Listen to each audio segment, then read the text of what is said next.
Good day ulit sa inyo mga guys.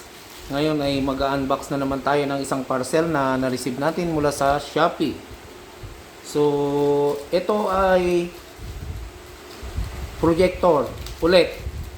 Kasi yung unang binili namin ay sinoli ko dahil hindi ako satisfied nung na-test namin dun sa quality niya. Especially dun sa game stick niya. So, hindi ako satisfied. So, sinoli ko siya. Yung HY300 Pro. So ito naman ngayon ay gimbal 5 Pro. Oh, A5 yung pinadala na.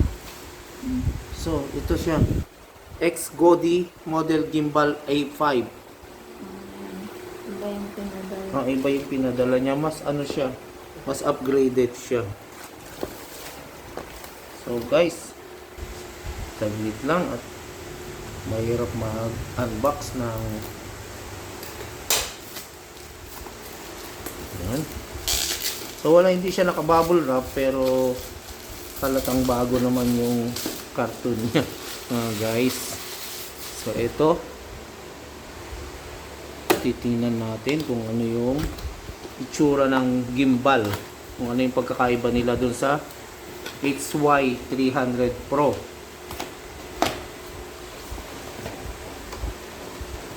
So ito yata yung mga accessories nya. Ito yung remote,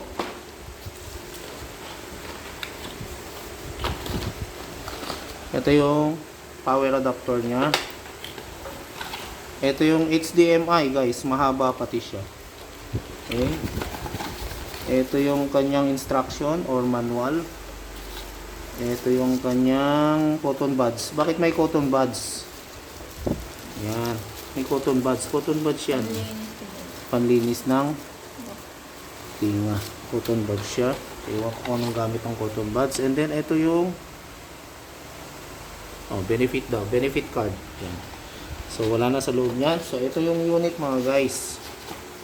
Dandanan, malaki siya. Okay. Dandanan. So ito siya. Charan. Okay, so upgraded nga siya mga guys. Hindi ito yung gimbal 5 Pro. Ang binigay niya ay A5, which is according dun sa mas mahal ito pero ewan kung bakit ito yung binigay niya. Tsaka mas mataas daw yung lumens. Tsaka mas mataas ito. Ang 450. ANSI niya ay 450. Yung order dapat natin, yung Ano lang, 320 ANSI lang siya. 320. So, pwedeng i-mount sa taas. Yan, ganyan guys. Pwede rin pa ganyan. So, okay. So, ito na siya. Gimbal X-Godi, sana siya, yan, projector model gimbal A5. And then ano pa, so okay guys, yan ay nabili ko lang ng 2867. So actually ang actual price niya ay 3,555. Pero may siya, may discount. So ito siya guys. Ito. So okay, yun lang mga guys. At susubukan din namin para i-update namin kayo kung ano yung